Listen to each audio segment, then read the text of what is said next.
It's time for PowerPoint Karaoke! Good afternoon, everyone. Welcome to the Convergence main stage. My name is Tim, and I'm here to host PowerPoint Karaoke for you this afternoon. Wondering, how many of you have been to PowerPoint Karaoke before? That is great. And how many new people do we have at PowerPoint Karaoke? That is great as well. This game is a brainchild of my good friend, Melissa Kaercher. She is at the tech table at the back. She'll be running the PowerPoint slides. Melissa, this is, if I'm not missing the number, your 251st Convergence panel of all time. Is that not correct? That is correct. Wow. And I believe that we've been doing this so long that we are now doing like an audience participation PowerPoint karaoke later this weekend. Is that right? We are. We are doing a PowerPoint karaoke open mic. We'll see how this goes. PowerPoint karaoke open mic. When is that? That's a great question, Tim. Let me find out. I love. I mean, I realize that's like 3 more panels from now for you. But I just thought it'd be a good thing to open up the show with. We probably should have talked about it. Probably. I mean, yeah. Hold on. It is 12:30 tomorrow. 12:30 tomorrow. In the afternoon, not after midnight. Not in the morning. Hyatt 4, Great Lakes A3. All right. So Great Lakes B, or Hyatt, whatever it is. Anyway, you should check that out, because this is your opportunity. If you've been watching this for years and been going, I want to do this myself, we have open mic. Anybody who wants to can do PowerPoint karaoke. Today, though, we have people that have done it before. Now, before I bring out our presenters, our judges, let's talk a little bit about what PowerPoint karaoke is. I believe we have a slide with the rules. Yes, we do. So what PowerPoint karaoke is people giving a PowerPoint presentation. However, the PowerPoint is something they've never seen before, and it makes no sense at all. So they have to make their presentation make sense within the context of the PowerPoint presentation that is being shown in front of them. So it's kind of like a TED Talk, only it makes less sense. And that's fine. You'll understand when you see it. Basically, each contestant is given 6 minutes to complete their presentation. They're given up to 5 points by our judges, whom I'll introduce in a moment, in each of the following categories for a total maximum of 20 points. Those categories being content and credibility, poise and gestures, flow, and audience response. That's right. You all are worth 5 points. Every time somebody gives a presentation. When they reach the summary slide, they have to wrap up no matter where they are in their presentation. Now, let's bring out our judges for this afternoon. We have somebody brand new to PowerPoint karaoke judging. I am really excited to have him join us. It is Josh Humphrey. Josh, come on out. Josh. God. There you go, Josh. Have a seat. Josh is joined by somebody at this convention who's done virtually nothing up to this point. So I'm really glad that he conceded to take part in this panel, since he is so well known for not doing anything at Convergence. It is former guest of honor Lee Harris, everyone. Let's hear it for Lee Harris.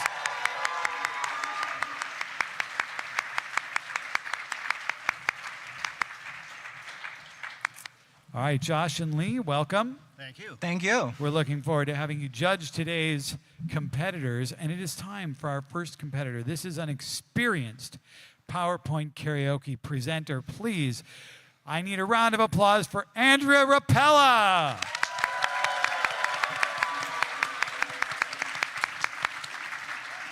Andrea, what is the name of your presentation today? I got a question for you, Tim. Do whistleblower protections apply to PowerPoint karaoke? May I answer Will that, your Tim? presentation change depending on my answer? Maybe. No. Then I'm going to say We have an yes. actual lawyer here. Great. My presentation is declassified. The robot uprisings you didn't hear about. All right, you have 6 minutes, Andrea. Go. All right, so we've all heard about the robot uprising, the fact that we've given all of our data, all of us, over to them, the robots. Well, did you know that humanity has been resisting the robots for generations, if not millennia? That's right, millennia. That's a long time. I don't think anybody knows how long that is.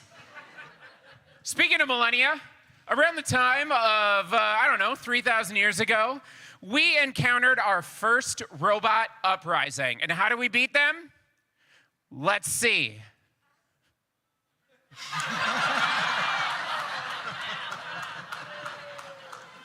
I like to call this the duck and cover maneuver. You see, when you're not sure if you're going to see an Autobot or a Decepticon, the best thing you can do is curl in a little ball. Get as small as possible, or if you're me and you have very, very arthritic knees, you will just crouch awkwardly and stick your ass in the air. And just hope, beyond hope, that it's an Autobot. Did anybody actually hear about this uprising? I rest my case. Next slide.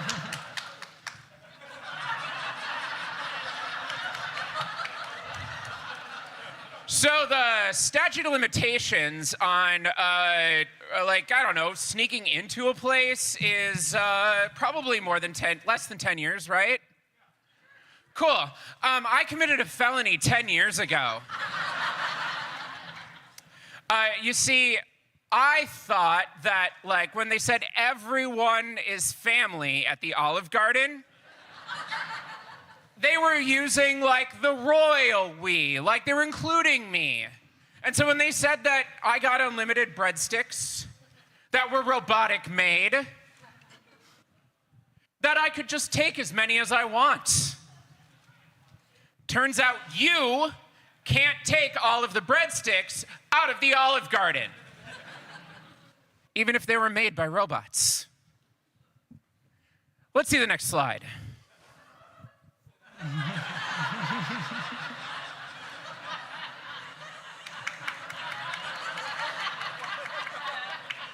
You know, I'm just going to let this one rest. We've already declassified it. Next slide.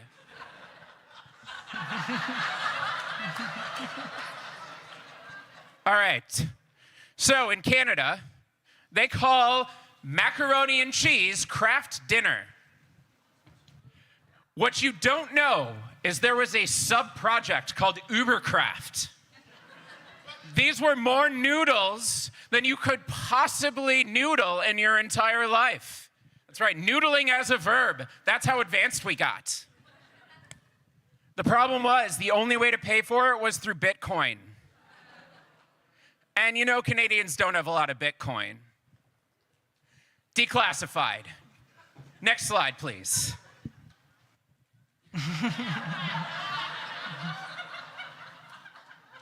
So, not everybody eats at, 4:30 p.m. on a Friday, right? Some of you want to go in, maybe save your spot. I mean, there was the robotic spot savers until we declassified them. That's why we have implemented the Pooch Patrol. You see, you find a tiny little dog, you put it at the door, and you say, wait for a seat. Just wait for a seat. Yeah, you, just wait for a seat. And then when they're mesmerized, you sneak in and steal your place in line. Just like we did against the robot oppressors. This next slide's going to tell you more about how you too can rise up.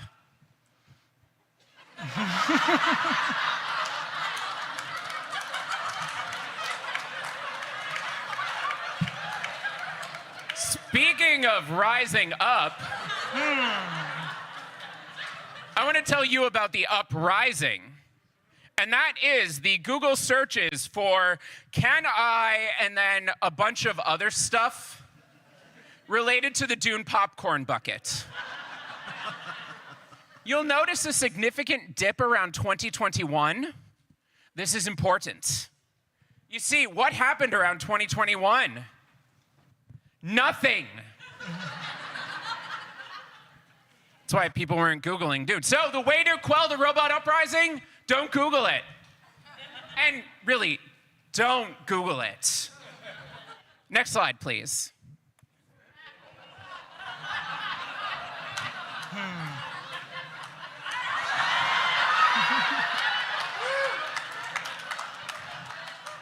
Let me tell you about my restraining order. You see, everybody talks about how there's a pineapple who lives under the sea, but what they don't tell you is that said pineapple is actually a robot in disguise. And one of the ways that you two can fight back against said robot in disguise, restraining orders, or you build a cheap knockoff game / escape room, put your person in it, and then just convince them that they have to survive 5 nights. Like 5 nights at the pineapple under the sea. Right? Sea, pineapple. I'm declassifying things for you. Next slide.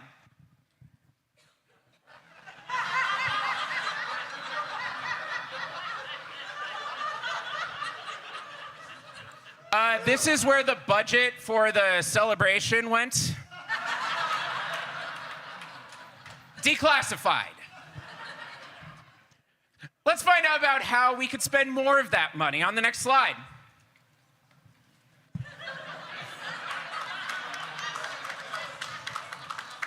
A few years ago, I did a panel. It was a Letterkenny fan panel. I dressed up as Squirrely Dan. I gotta say, you don't mess with Canada gooses. If you don't mess with Canada geeses, you got a problem with me, and I suggest you marinate on that. That's what you say when you want to diffuse a situation. Tell people to marinate on it. Can I get you to say marinate? Marinate. Thank you. That was excellent. Next slide. In summary, when life gives you lemons, you grab life by the balls and you say, I don't want your lemons. I want to rise up against the robots. And now you're informed. You can do it too. Thank you. All right. Andrea Ropella, everyone. I learned more about robot uprisings in that 6 minutes than I had known about robot uprisings before that 6 minutes. So, you're welcome. Well done. Let's find out what our judges think. Judges. Okay, well, I think that was an excellent presentation in terms of the specific categories that we're scoring you on. Content and credibility, I think, was probably going to be, for me at least, the lowest scoring of the 4 different rounds, just because so much of what you were saying had been classified. We had to take your word for it. That these things actually happened. And one of the things you mentioned was that one way to successfully uprise against the robot uprising was through restraining orders. And I'm not convinced that a robot would necessarily comply with a restraining order if they're wanting to destroy humanity. Do you mind if I have a clarifying question Sure. regarding your restraining order? I'm an actual lawyer, so I wanted to know, are you subject to jurisdiction at Bikini Bottom? Is that where it was, or was it at the Olive Garden? Yes, it was Bikini Bottom. I do not know Bikini Bottom laws. I'm sorry, I couldn't actually help you there. What coast are they off of? The left coast. The left coast. I'm largely, I think those are the illegitimate part of the country, right? The left coast, yes. Okay, Maybe gotcha. you could look under American jurisprudence or something. Well, I did have a question about the statute of limitations. You said it was 10 years? Yeah, 10 years, right? Okay. It was breaking into an Olive Garden. Was that what it was? Yeah. Do you know what level of felony offense that was? It was a glutinous crime. A glutinous crime. Oh, okay. Okay, we're done. Thank you, Thank you. Andrea. Thank you, judges. All right, we're going to move on to our next presenter. We have 5 presenters today. That's awfully exciting. This next presenter is notable in being one of the only people at the convention shorter than Lee Harris. Let's hear it for Wendy Bowlsby.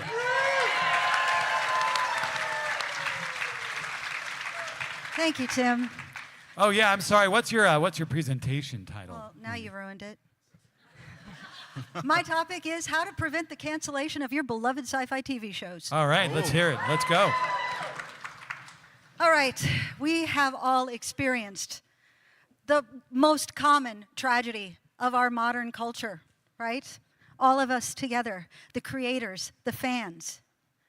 One season, and that's it. It's terrible. Streaming services promised abundance, and no, they just tear it from our hands. Or worse, they give us 2 seasons, just enough time to really invest in the characters, to wonder about the villain, to build the world, just enough time. But not enough time for the stars to really get their groove on so they can establish their career in the sci-fi convention circuit. Am I right? It's terrible. It's terrible.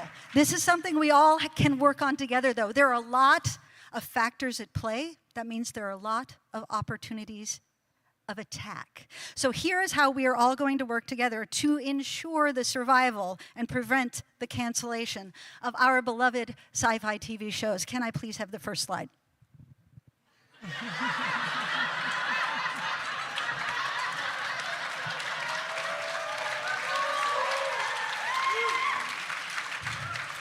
I think we've all been following the news on this, right? All these studio heads thought that they could just bring in AI to replace writers, to replace directors. And we all see how that is going. I believe, what is the word for that again?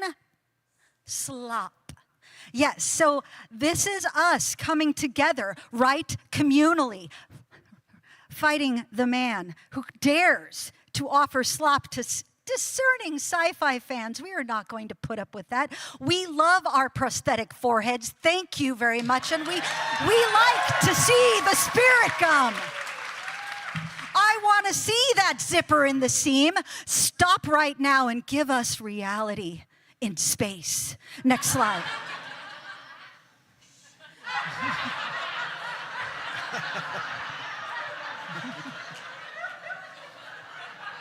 Now, let's be honest.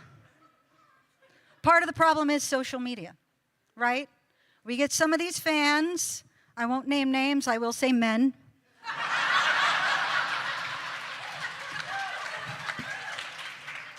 And they have, what's the word? Opinions. And they kill things before they have time to really grab and take hold. But we can fight back on social media too. We need to speak up and we need to declare our love. And even better, shout those fuckers down. But there's more at play here than just us. There's also the studio heads. Next slide.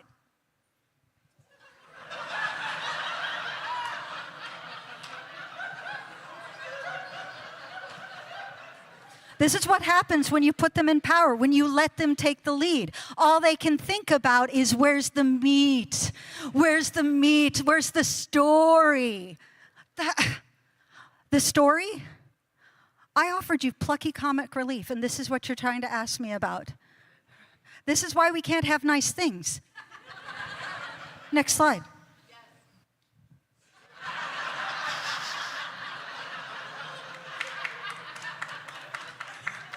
See, we forget here at Convergence, because here in our community, right, one season is enough for it to live on forever. I think we all remember the Beauty and the Beast room party that went on for 10 years.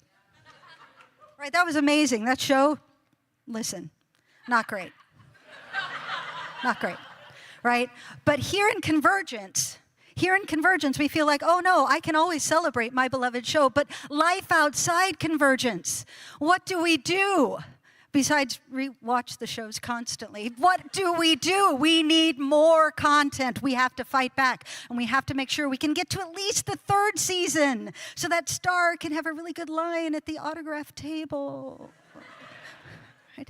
And here's another way we can approach that. I want to talk to you now about a show that showed so much promise. Next slide.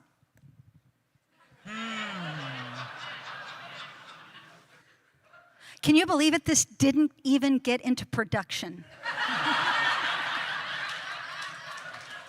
We were denied the amazing story that is clearly encapsulated in this image. I mean, look at that. I have so many questions. 5 seasons wouldn't have been enough to answer them all. Next slide.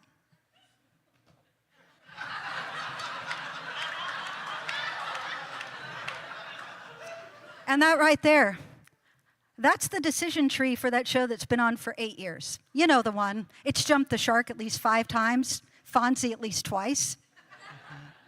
Right? You get these studio heads, you get these executives, you get these producers, and they're like, I don't know, it looks good. Let's give it another go. I got enough vodka, but what does Wolf Blitzer say? And that, my friends, I hate to say it, but that's how we still have Grey's Anatomy.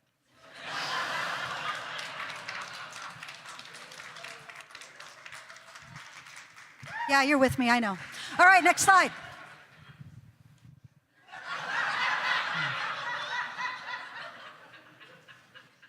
Because this has social impact, right? We all remember those college days. That's where many of us found our fandom. Am I right?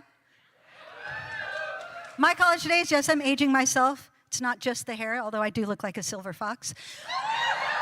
Thank you. Right? I got the Animaniacs when I was in college. And yes, I had a knife, but that is still classified. Sorry, Andrea. And I believe the restraining order is still in effect. So, my point is, if we are going to make sure that our future generations, I have a child who's about to go into college next year, if we are going to make sure that our children have something to base their whole personality on as they grow up, it is up to us to make sure these shows last long enough for them. Am I right? Give me a hell yeah. Next slide, please.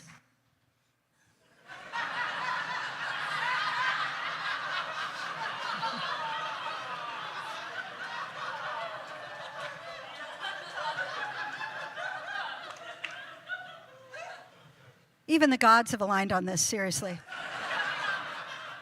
What can we do to make them stop and just think about us and our needs?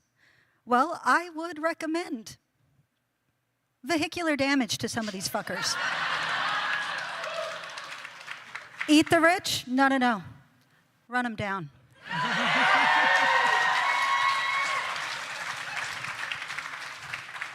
And this brings us to my next point. All right. This is our culture right now. We have enough momentum in that first season to get solidly into the sand, and then it just peters out. The ocean, it's right there. Satisfaction is right there. Binging a series, and that binge can last for days instead of just an evening.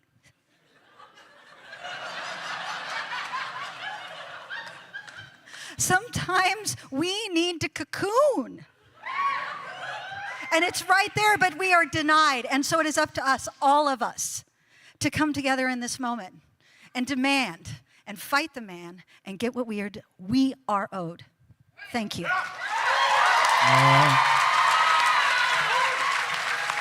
Wendy Bowlsby. If that gets me another season of Discovery, I will be the one person who's happy. So that's great.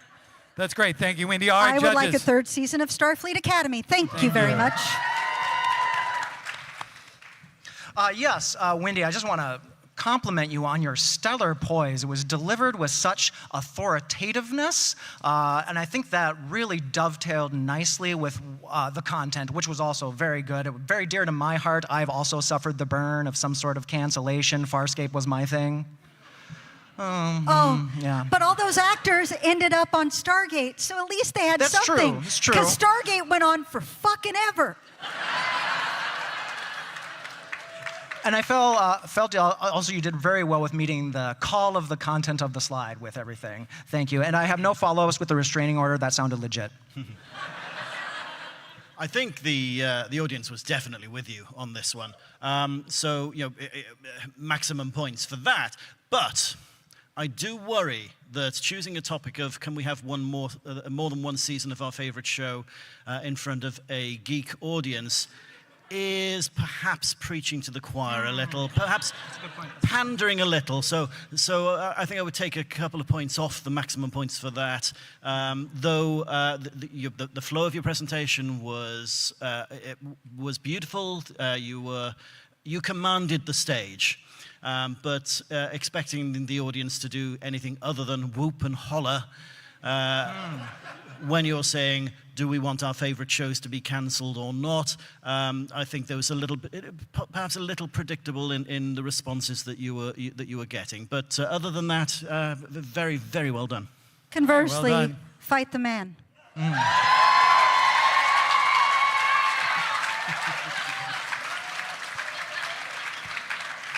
I don't know, preaching to the choir seems to happen a whole lot of places every frickin' Sunday morning. So, let's move on to our next presenter. Thank you, Wendy.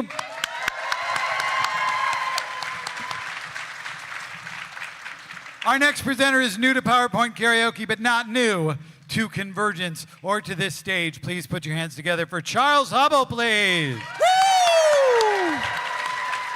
Woo! Hey, how you doing, everybody? It's great to see you. I'm so glad you came here today. Yeah! Woo! Well, we're glad to have you here, Charles. Charles, what's your presentation today? Tim, you know why we're here. Everybody I knows don't. why we're here. The distributors and dealers and sellers of robots. Welcome to Robotorama 2026! Woo! Now, you may find that you are awash in commodities. So many people tell me, Charles, I am awash in selling power droids. Yes. I am awash in astromechs. It's just everybody sells them. How do I make a difference? Today's topic is about how to sell robots. Let's see it.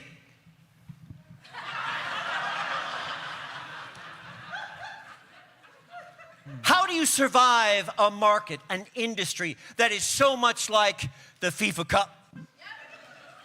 There are distributors, robot sellers from across the galaxy coming together in a general market. You've seen them, you know who you hate, you know who you love. We're all fighting to survive because the market is driving the prices down, down, down. We're all going to the lowest common denominator, the lowest price. And so you say to me, Charles, how can I sell in a market when the other guy can just undercut me in price?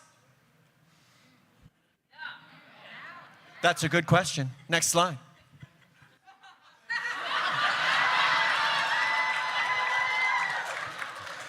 Now listen to me. Just like puppies, which are everywhere, like tribbles, like those astromechs, like those power droids, it is the commodity. And when you have a commodity, what is the only difference, the differentiator between you and the next robot seller? It's you. It's you. And let me take this further. There is no commodity. That's right. What? What?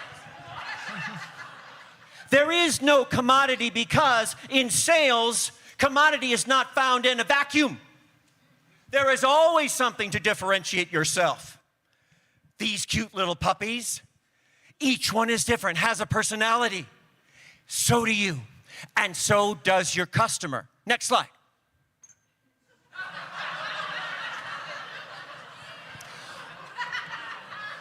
What is it? What is that need? You all know Sales 101. What is the need that the customer has that you need to draw out with your questions? Are they influenced by the hantavirus? Are they suffering from that? Are they suffering from vegan cheese? Which I hate. Thank you. Those of you from Tatooine, I love you.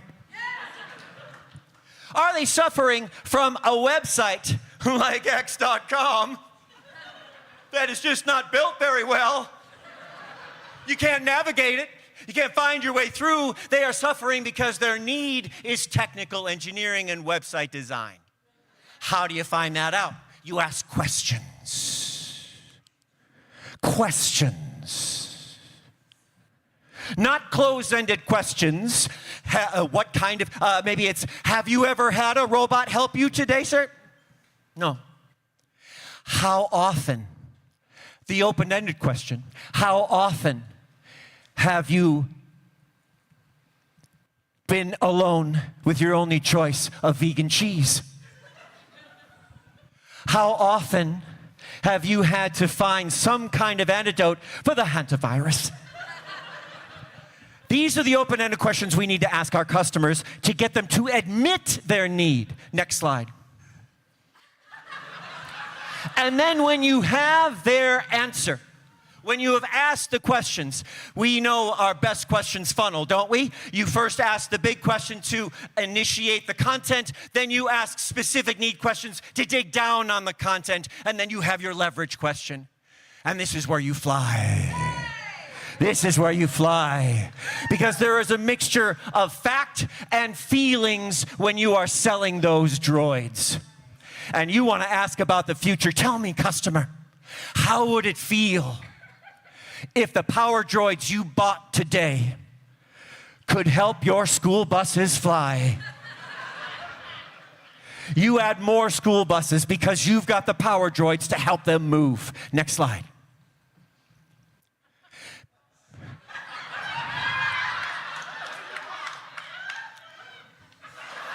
Customers are in a fight, and you want to partner with them.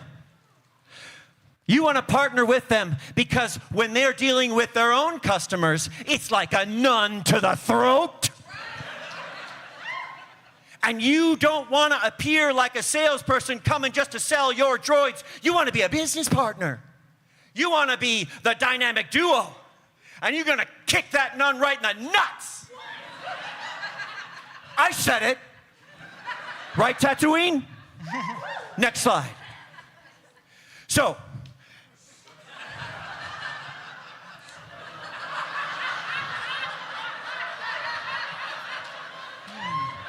can you feel that? Can you feel that? Exiting the hotel of your market, the place where you are stuck, the place where you feel like you're just renting a room, can feel like you are drawn through another dimension, stretching you, hurting you, and paralyzing you, keeping you in the very same place you were a year ago. And you feel like, man, the Jawas are sending more robots, selling more robots than me. Next slide. We can measure this. We can measure this, right? The amount of robot-caused murders is going down. Thank you very much, right? Thank you very much. That's so great. That's a differentiator. Asking that open-ended question. Customer, how often have you had to worry about a robot murdering you? What are the chances that your building, your company could scale and build and grow if you didn't have robots that murdered you? In your company of NFTs that you are building. Next slide. Don't get tongue-tied. Practice your questions. You might stumble. Practice your questions beforehand. When you enter that interaction, that sales interaction, don't wing it. Be prepared. There are robots out there to sell, and you are going to make money hand over fist. Let me hear you, Robot 2026, Robotorama! All right, Charles Hubbell, everyone, well done. Charles, well done, your first time with us here. Thank you, Tim. I think we're really excited to hear what the judges have to say. Thank you, Tim. You have been sweating a lot. Yes, I have. Yeah. Thanks for taking some of that off. No problem. Judges. Well, Did you tie this tie yourself, Tim? I did. That's Judges. nice. Okay, so Charles, I can barely believe that you deliberately avoided the most obvious of points and ignored the very valid moral concerns and ramifications of robotic profiteering. That said, your presentation was dynamic, it was compelling, so much so that during your presentation, I actually signed up for your platinum subscription service. Wow. And that says something. I have to agree with my fellow judge that your poise, your audience response was off the charts. With me, though, I'm going to dock you a couple points regarding the content and your credibility. It's just when you start to lean into some more commercial speech, I get a little bit worried that you might be skirting some local advertising laws. So just check with your local attorney about that, okay? Thank you. Very good. Always learning. Always learning. Absolutely. We're not Some good perfect. advice for Charles. You Thanks don't very fail, much. you learn. Charles Hubbell, everybody. Charles. Tatooine. All right, folks, we got to keep moving. We have two more presenters. Another one who is a first-timer. Can't wait to hear what she has to talk about. Let's hear it for Surmak. Hello. Hello, Odd. Welcome to PowerPoint Karaoke. Thank you. What can you tell us you'll be talking about today? Would you believe that I had prepared something very similar to Charles's presentation? But Yes. don't worry. They don't need to hear about arbitrage twice. I had an extra flash drive in my pocket, so I gave it to the tech team, and we can hear today about how to throw the best party. Oh. Yeah, we've got a partying crowd today, it sounds like. It does sound like. Wonderful, wonderful. It's a 4-part presentation, but I'll keep the parts a little secret. We'll go one at a time. Let's start with our first slide. Great. The first part to throwing any party is, of course, to know what you bring to the table. Know what's gonna get your guests hungry. Know what's gonna make them want to come to your party. What's gonna get them having a good time. What's really the meat and potatoes of any gathering that you have? You know, do you like board games? Do you play good music? Do you have good food? After that, you got to think about who you want to invite. Let's see our next slide. Excellent. Are the people that you invite going to get along? Are they going to get along with you? Are they going to get along with each other?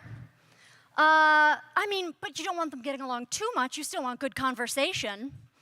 Do you have a bunch of Marvel movie fans? Do you have a bunch of DC fans? Do you have people that are too much into comics? Do you have people that are not into comics at all? Is it going to be crickets when you get everybody up there?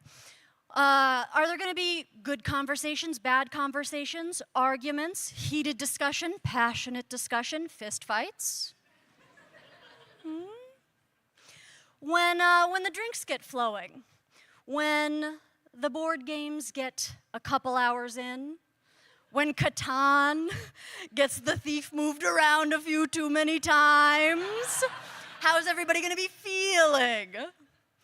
You got to know your audience. What are your friends like? What are the good mixes? Has anybody here ever gotten the invite list for a party wrong? gotten kind of the wrong groups of friends together, you got to be cautious. After that, what's our next slide? See? Here we go. Our next slide is to diversify. When you're getting your groups together, you're going to want your friends who are your cheese, obviously. Those friends are a good time for any party.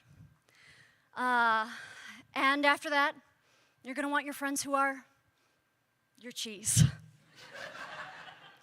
Because it's a party. And after that, who do we think we're going to want? Of course, it's a party. We're not moving. If you're having a party, you bring your cheese friends. If you're moving, you bring your moving friends. It's a party. It's cheese, cheese, cheese, and... Thank you. All right. After that, when the party's slowing down, when things are getting tired, you need to learn to pivot. Next slide. Yes. Exactly. When things are getting boring at the board game table. I know, it's rare, but when things slow down, you need to learn to take this party to the mats. You need to get physical. I know everyone's had a lot of cheese, but you need to get into physical combat. You need to learn to take your friend's shoulders out of socket. You need to learn to take your friend's shoulders and put them back into socket. It's the only way you're going to throw a good party. Because I'll tell you, ever since I took my best friend's shoulder, left shoulder actually, all the way out and into socket, nobody has ever declined an invitation to a Surmak party. Okay? Next slide, please.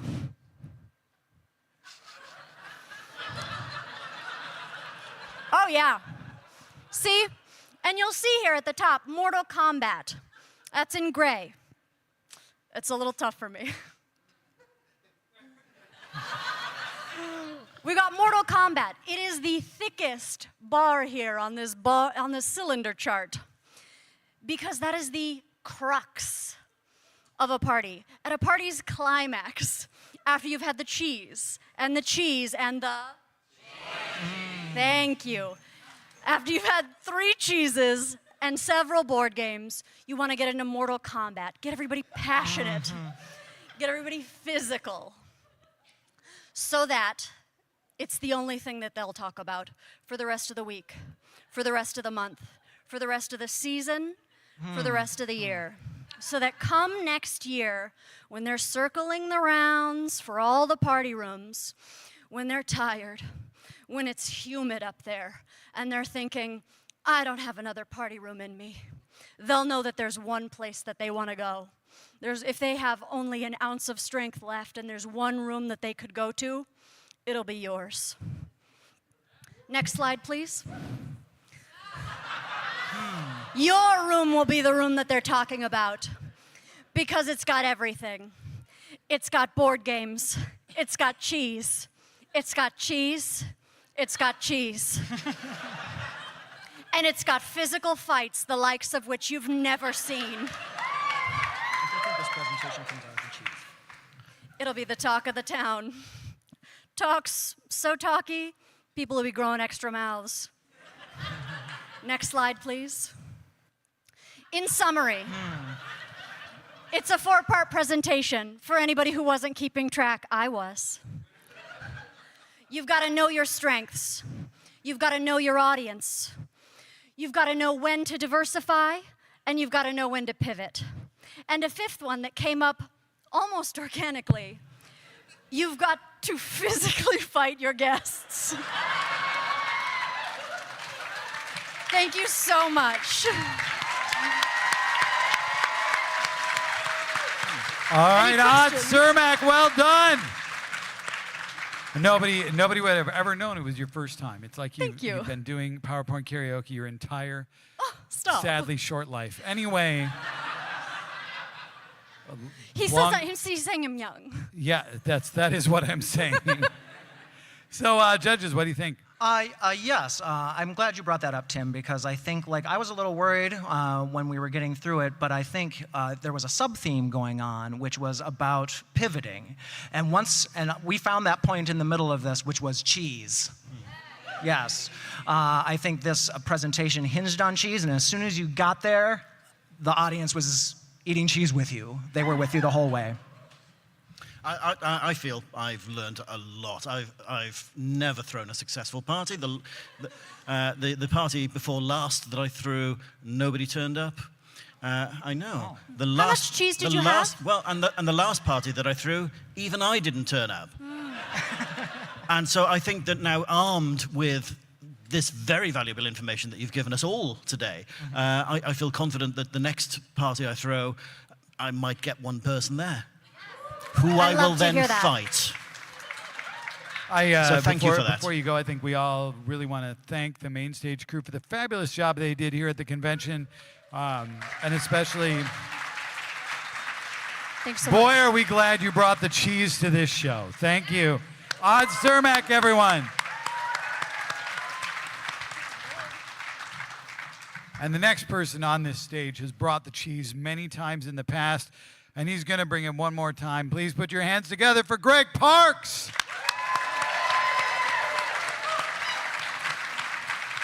Hello, Greg. Hello, is this? Yes, okay. It is on. I can hear What's your presentation for us today? my presentation is the virtues of vulnerability. The virtues of vulnerability. Take it away, Greg.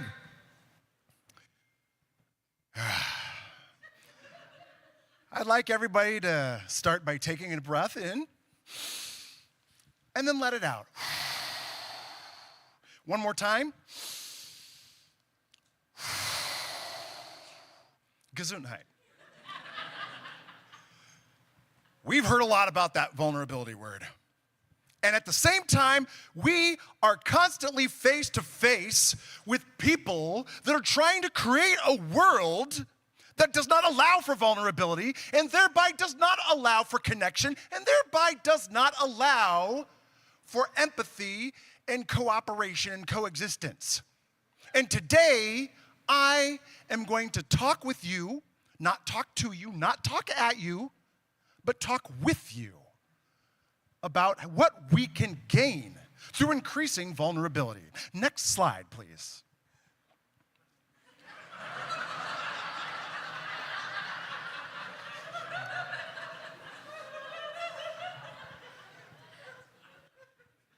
First part of this, together, we are going to admit something together.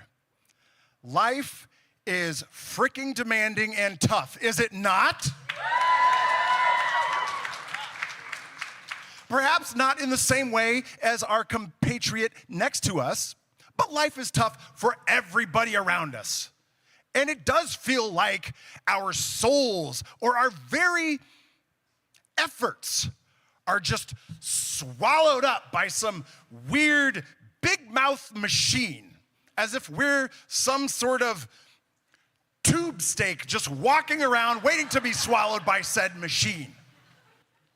Admitting that about ourselves and about our life is perhaps one of the easiest and most accessible ways to start practicing this vulnerability. Because when you can admit it to yourself, when you can answer, "How are you doing?" with even the shortest of honest answers, you, my friends, are on that road to increasing your connection with your fellow human beings. Next slide, please.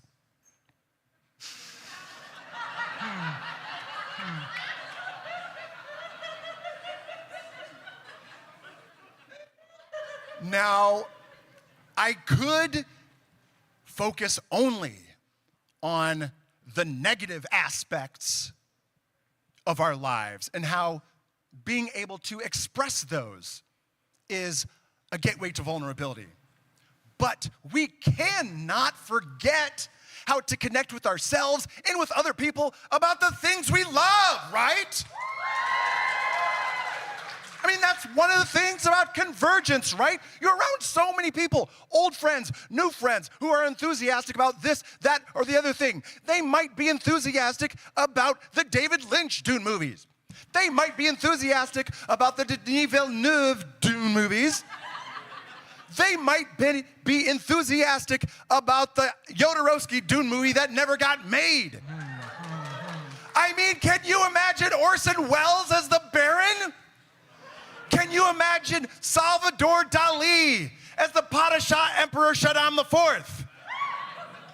These are things we can talk about and immerse ourselves in as long as we are connected with things that bring us joy. And in connecting with that in ourselves, we can connect with that in other people and begin to create networks.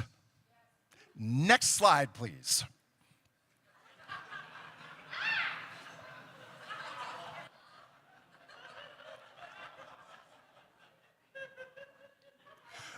One aspect about being in touch with yourself is that the more you get in touch with aspects of yourself, the more you are able to connect with and realize through these paths of vulnerability the things that you have to offer. The advantages you can find of being you, and in that creative ways in which you can continue to be yourself in bigger and bolder ways according to your own tastes. If you have a beard that grows quickly and is easily stylable for multiple uses or for multiple looks, by Jiminy, by golly, by gosh, friends. And that's because I'm monitoring my language because there are some younger people out here in the audience. So forgive my 1950s slang here. By gum, embrace those things that make you unique about yourself. Are you going to sound more ridiculous than I did up here saying things like by cracky and criminy? Likely not, friends. I'm doing some of the work for you right here. I'm making it easier for you to be yourself by being vulnerable up here in front of you. And that's another way that your vulnerability gives permission to those around you and those who know you. Sometimes, if you're gonna make a bigger butt of yourself around somebody else, they'll have less to worry about. Next slide.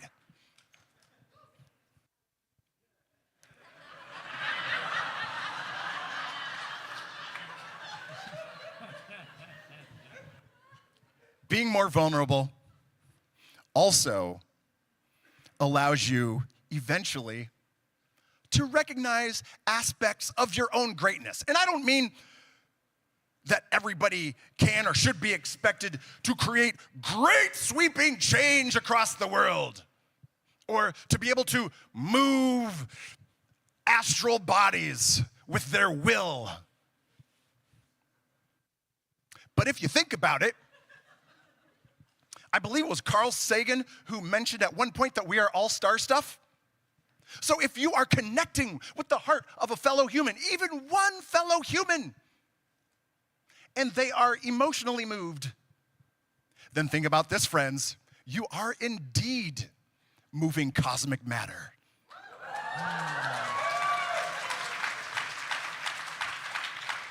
You are creating change in molecules that perhaps belonged to astral bodies that lay light years away throughout hundreds of billions of years in the past. We can move mountains, friends.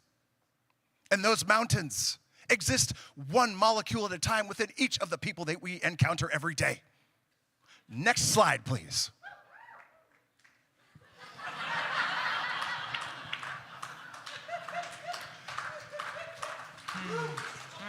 It is important to mention that just because one has access to this vulnerability, that because one is able to connect with others more richly, that means that you're a pushover. Oh no, friends. Because, in case you haven't heard this, this is one of my favorite adages of recent years. Do no harm, but take no crap.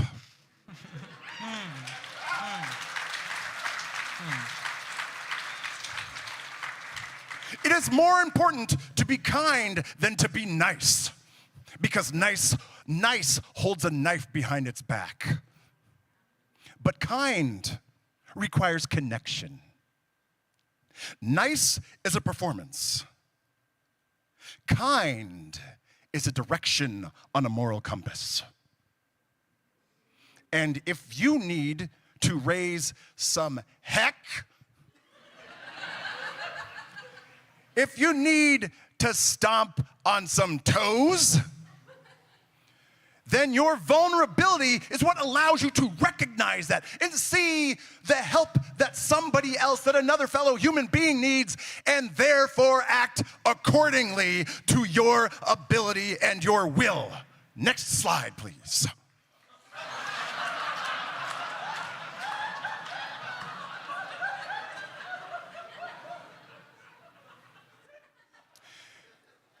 To wrap this all up, I hope that I've not been too off-putting in my passion. And I hope that you all walk away from this talk with the sense that vulnerability is not just one thing. It is many things. And it allows you to not only have access to a softer demeanor, a softer exterior, but it also allows you to take care of business when you need to. Thank you. All right. Greg Parks. Greg, Yes. well done. Thank you. I think that is about the deepest that anybody has gotten at PowerPoint Karaoke, which probably means we can never invite you back. But judges, we need your feedback quickly because we then need to bring everybody else up on stage and announce a winner. Yeah. I, for one, was very impressed. From the moment you walked on stage in your skin-tight bodysuit, I thought that's an unusual place to put a microphone power pack. And then I realized that you're holding a hand mic. And what you're actually doing was you were showing us your vulnerability front and center. And in this way, you kind of embodied your presentation and brought us into your presentation even before you spoke your first word. And I for one, think that was magnificent. Thank you. Thank you, Lee. Thank you. I agree. It was the entire package. That was. Okay, thank you, judges. All right, let's bring all of our presenters back out one more time. Let's hear it for Andrea Ropella, Wendy Bowlsby, Charles Hubbell, and Surmak, and of course, Gregory Parks. We're allowing our judges to have a quick moment to discuss whom they feel won today's spectacular PowerPoint Karaoke. But of course, there are no winners at this event. There are only 4 losers. So let's. That.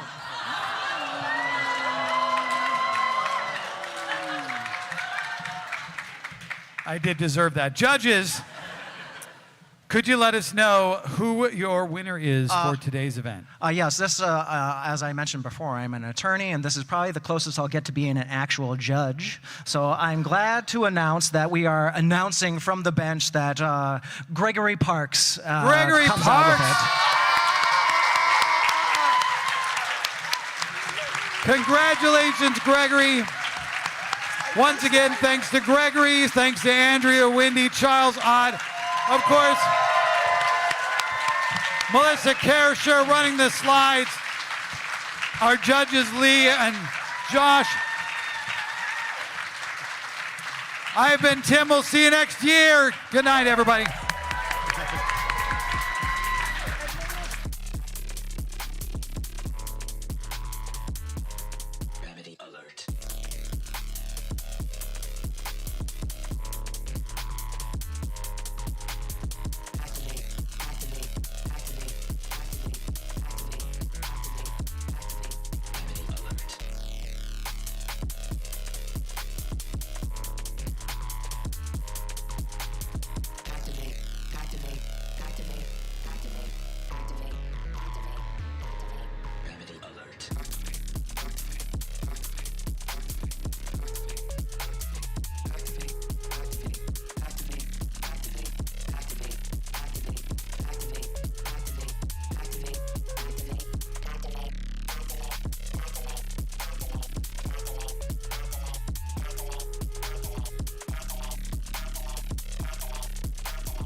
Gravity alert.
Make you wanna do right, make you wanna do wrong.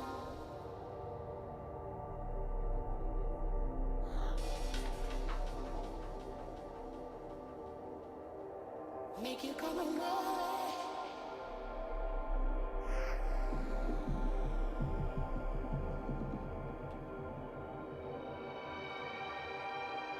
Make you stand alone.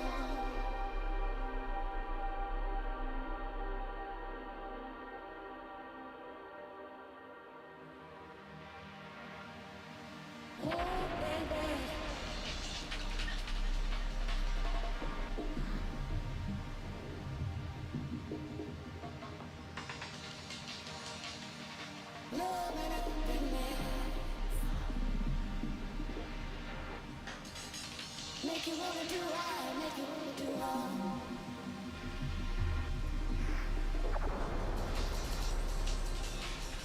Make you come and roll.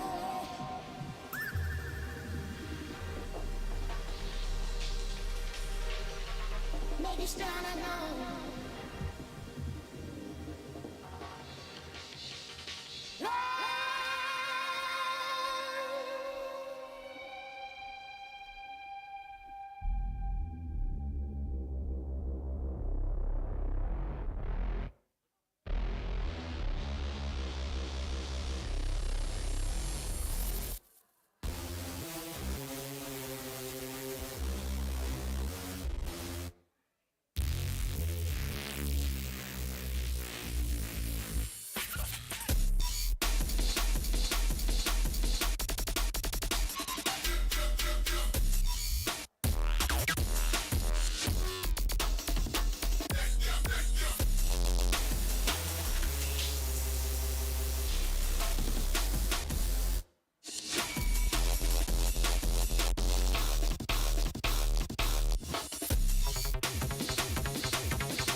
Make you wanna do right, make you wanna do wrong.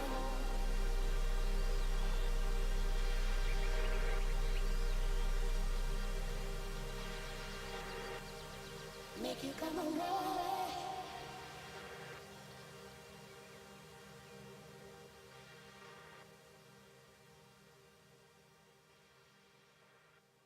Make you stand alone.